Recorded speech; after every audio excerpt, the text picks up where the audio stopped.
한가산중학교 학생 여러분, 안녕하세요. 반갑습니다. 민지쌤의 역사 수업으로 여러분을 초대합니다. 여러분, 역사란 무엇인가요? 역사라는 단어의 정의에 대해서 생각해 본 적이 있나요? 역사에는 다음과 같은 한자가 사용됩니다. 진할력, 역사사. 억겁의 시간이 흐르면서 인류가 그동안 지나온 것이 역사란 뜻이죠. 즉, 오스트랄로피테쿠스로 발걸음을 떼기 시작하는 인류가 끝없이 높고 화려한 마천루를 세우기까지 어떤 길을 걸어왔을지 공부하는 학문이 바로 역사라는 것입니다. 그렇다면 그 발자취를 우리는 어떻게 따라갈 수가 있는 것일까요? 그 방법이 바로 기록이죠. 인류의 역사는 셀 수 없이 많은 사람들의 손에 의해서 작성되었고 그런 기록들이 지금까지 전해져 내려왔죠. 어떻게 보면은 이러한 기록이 곧 역사 자체라고 볼 수도 있겠습니다. 그런데 이 기록이 인류의 탄생과 동시에 생겨났던가요? 아니죠. 문자가 있어야 기록이 발생을 하는데 이 문자는요, 분명히 인류가 생기고 좀 나중에 등장한 그런 발명품이란 말이에요. 그렇다면 여러분, 기록이 존재하지도 않았던 아주 먼 옛날의 역사는 우리가 무엇을 통해 알 수 있는 것일까요? 방법은 있죠. 당시 사람들이 놓고 간 유물, 살았던 흔적이 담긴 유적 이런 것들을 분석해서 삶을 파헤쳐 나갈 수 있을 것입니다. 하여튼간에 이런 지나온 이야기에 대한 기록이 존재하는 역사시대도 더 이전의 시대가 존재를 하죠. 더 이전에 까마득히 먼 과거를 부르는 이름이 따로 있습니다. 우리는 역사 앞에 먼저 선자를 붙여요. 그래서 기록 이전의 역사를 의미하는 선사라는 표현을 만들어냈습니다. 선사시대는요, 크게 두 갈래로 나뉩니다. 바로 구석기 시대와 신석기 시대죠. 둘 다 지금 석기라는 표현이 들어갔는데 여기서 석자는 어떤 한자일까요? 네, 맞아요. 바로 돌석자입니다. 돌로 만든 도구를 썼다는 의미에서 우리는 선사시대를 석기시대라고도 이야기할 수 있겠죠. 물론 대충 봐서도 알겠지만 지금 여기 있는 돌들 중에 구석기 시대와 신석기 시대의 그런 석기를 비교해보면 퀄리티 차이가 조금 있긴 합니다. 신석기 시대가 끝나갈 무렵 드디어 인류는 돌덩이에서 벗어나 새로운 재료를 찾아내게 됩니다. 바로 청동기죠. 하지만 청동기 시대는 다른 중요한 의미가 있으니 바로 이때 문자가 발명되면서 문명 탄생의 기반을 이루었다는 것입니다. 그래서 우리는 이때부터를 기록이 존재하니까 역사시대라고 부르게 됩니다. 훗날 청동보다도 단단하고 찾기 쉬운 철을 인류가 녹일 수 있게 되면서 철기시대로 접어들게 됩니다. 철은 아직까지도 인류가 정말 흔하게 쓰는 그런 금속이죠. 그렇다면 우리 구석기 시대의 이야기부터 살펴보도록 합시다. 전 세계에서 가장 먼저 인류가 등장한 대륙은 바로 어디일까요? 바로 아프리카죠. 이 아프리카는요, 무엇보다 따뜻해가지고 인류처럼 작고 연약한 포유류가 살기 너무 좋았어요. 아프리카에서 발견된 루시라는 이름의 오스트랄로피테쿠스 화석이 바로 최초의 인류 흔적입니다. 이 인류는요, 아주 천천히 반경을 넓혀가면서 여러 대륙으로 퍼져나갔고 그러던 와중에 그들의 발걸음이 한반도에도 당도하게 되었으니 그 시기가 바로 70만 년 전입니다. 물론 그때쯤이라면 이미 인류의 진화가 좀 충분히 이루어졌을 것이기 때문에 이런 모습보다는 이런 모습에 좀 더 가깝긴 하겠네요. 자, 한반도로 가봅시다. 이 그림은 한반도에서 확인할 수 있는 수많은 구석기 유적을 보여주고 있습니다. 교과서에 나와 있는 설명 위주로 꼼꼼하게 보시되 이번 영상에선 두 가지 지역을 소개하려고 합니다. 먼저 첫 번째는 상원 검은모루 동굴입니다.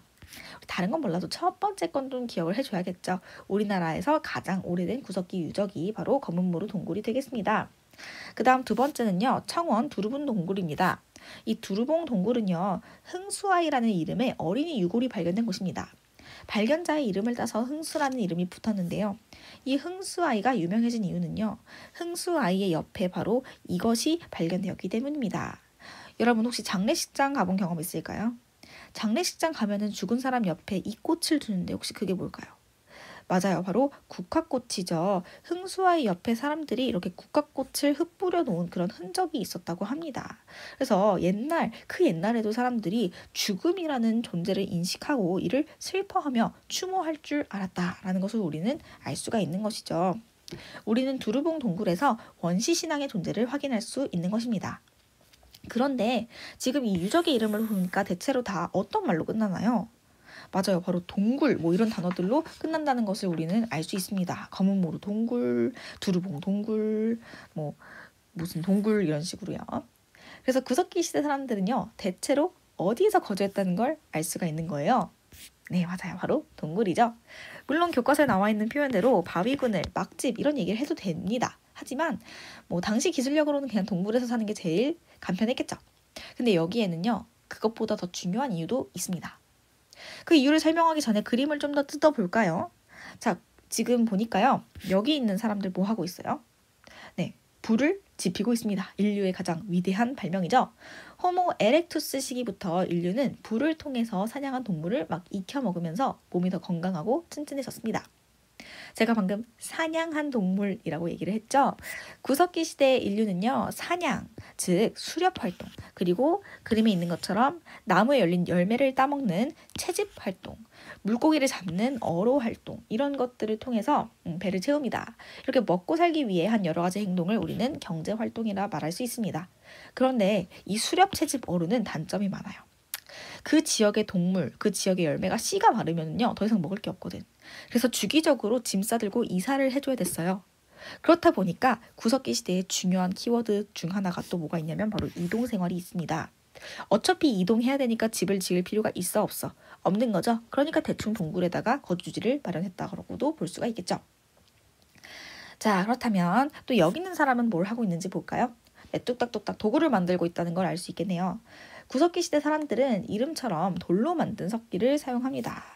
자, 돌끼리 부딪히면 조각이 떼어져 나와서 뾰족해지는데 이 뾰족한 부분을 이용해서 동물의 가죽을 찢기도 하고 빻기도 했던 것이죠.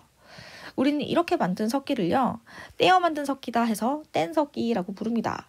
뗀석기에는요, 집게, 주먹도끼, 그리고 후기 구석기 시대에 등장한 쓴배찌르개 이런 것들이 있습니다. 오른쪽으로 갈수록 지금 도구가 더욱더 정교해진다는 걸 알 수 있죠. 특히 쓴배찌르개는요, 굉장히 크기가 작아요. 그래서 작고 날쌘 동물들을 사냥하기 위해 만들었습니다. 그러니까 화살촉 정도의 크기, 창촉 정도의 크기라서 이렇게 뾰족한 돌 끝에 나무를 연결해가지고 집어 던졌다라고 보시면 돼요. 이런 거. 자, 우리 집게와 주먹도끼에 대한 설명을 조금 더 한번 이야기해 보도록 하겠습니다. 이 둘을 딱 놓고 봤을 때 어느 쪽이 좀 더 투박해 보여요? 한눈에 봐도 집게가 조금 더 투박한 것을 알 수 있죠. 이 주먹도끼처럼 정교하게 생긴 석기를 아슐리안형 주먹도끼라 부르는데요. 이런 정교한 석기가 프랑스 아슐리안 지방에서 처음 발굴되었기 때문입니다. 한때 서구권에서는요, 이런 아슐리안형 주먹도끼가 오로지 서구권에서만 발견이 된다라고 하고, 또 동양권에서는요, 상대적으로 이 발달이 좀 뒤쳐져가지고 집게처럼 투박한 석기밖에 발굴이 안 된다. 이런 모비우스 가설이 유행하기도 했습니다. 어이가 없죠. 실제로 근데 그 전까지 동양에서는요, 이런 아슐리안형 주먹도끼가 발굴이 안 되고 있었어요. 되게 분하죠. 그런데 우리나라에서 이 주먹도끼가 처음으로 발굴되며 모비우스 가설을 정면으로 반격하게 됩니다. 근데 이런 비하인드 일화가 주먹도끼에 숨어져 있었다. 자, 이번에는 우리 신석기 시대로 넘어와 보도록 하겠습니다. 구석기 시대에는 두 돌을 열심히 부딪혀서 돌을 깨어 만든 뗀석기를 사용했는데 시간이 지나면서 사람들이 똑똑해집니다. 이 돌을 부딪히는 게 아니라 서로 열심히 막 비비고 문대면 돌의 표면이 훨씬 매끄럽게 갈리면서 더욱 정교한 모양을 만들 수 있다는 걸 깨달아요. 그래서 이들은 표면을 갈아 만든 새로운 석기를 사용하기 시작했습니다. 구석기 말에는 또 하나의 중대한 변화가 발생합니다. 바로 기원전 8000년경 빙하기가 끝나게 되면서 토끼, 사슴처럼 상대적으로 이전보다 작은 동물이 왕성하게 등장하기 시작했던 것이죠. 이런 동물들을 사냥하기 위해서는 더욱 정교하고 작은 석기가 필요합니다. 이러한 변화들이 더해지면서 신석기 시대를 대표하는 새로운 석기, 간석기가 등장합니다. 이름 따나 갈아 만든 석기입니다.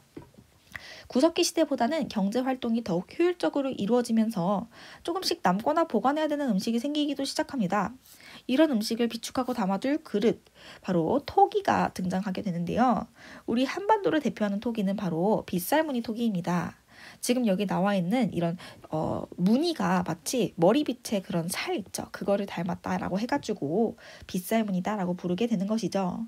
또 이 시기에는요, 동물의 뼈와 또 흙을 이용해가지고 이런 바퀴와 바늘을 만들어서 옷 같은 거, 의복을 제작하는데 이용을 하기도 했다 합니다.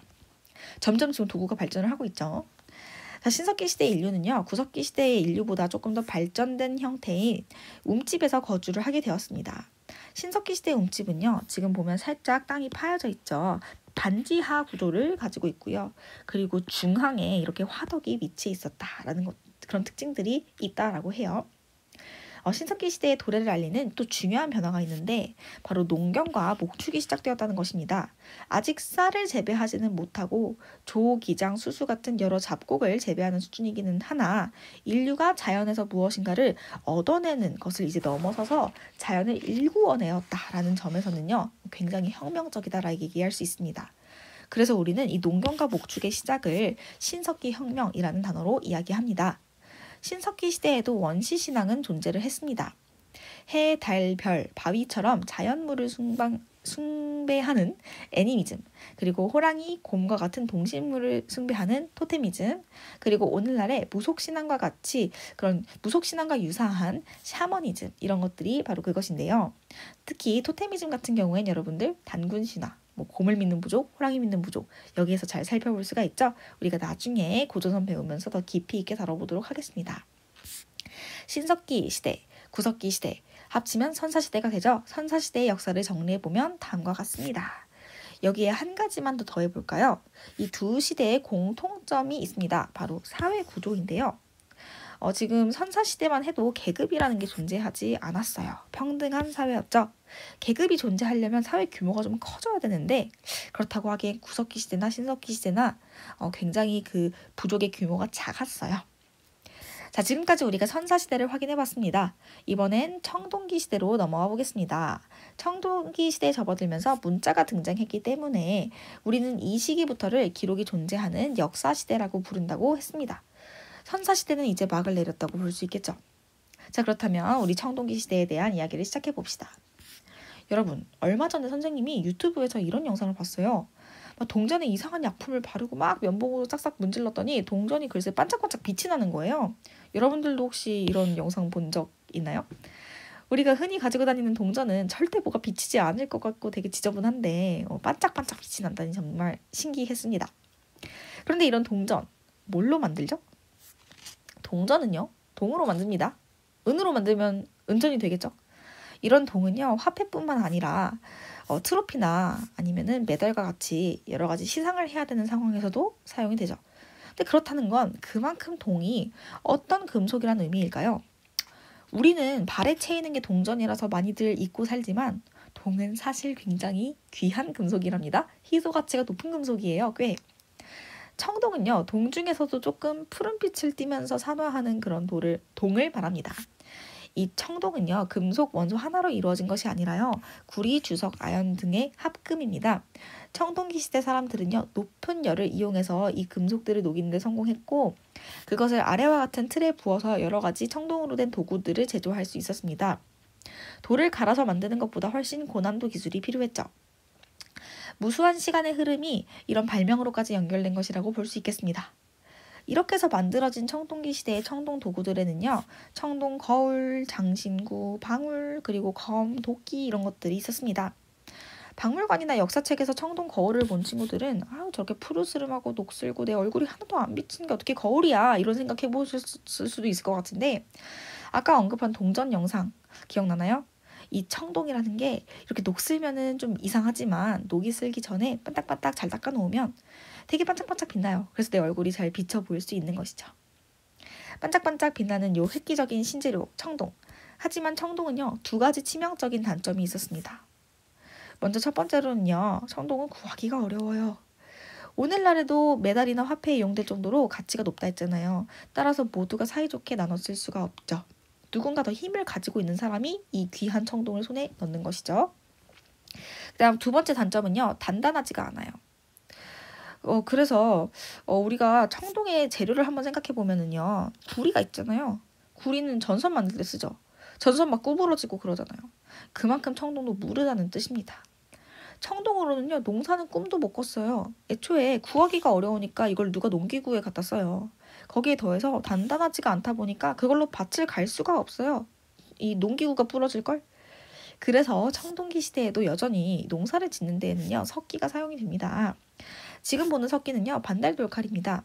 이름에 다 나와 있는 것처럼 반달 모양으로 생긴 돌로 만든 칼인데요. 여기 있는 부분이 이제 칼날이 되겠고요. 이 구멍 두 개에다가 끈을 넣어가지고 이렇게 끈을 연결해서 사용을 하게 됩니다. 손에 걸어가지고 쓰는데 이게 바로 실사용 사진입니다. 자, 그릇도 여전히 토기를 사용합니다. 이거는 청동기 시대를 대표하는 토기인 민무늬 토기와 미송리식 토기인데요. 우리가 아까 앞에서 봤던 이런 빗살무늬 토기와의 차이점 보이시나요? 네, 바로 빗살무늬 토기의 상징인 이 빗살이요. 청동기 토기에는요, 보이지를 않죠?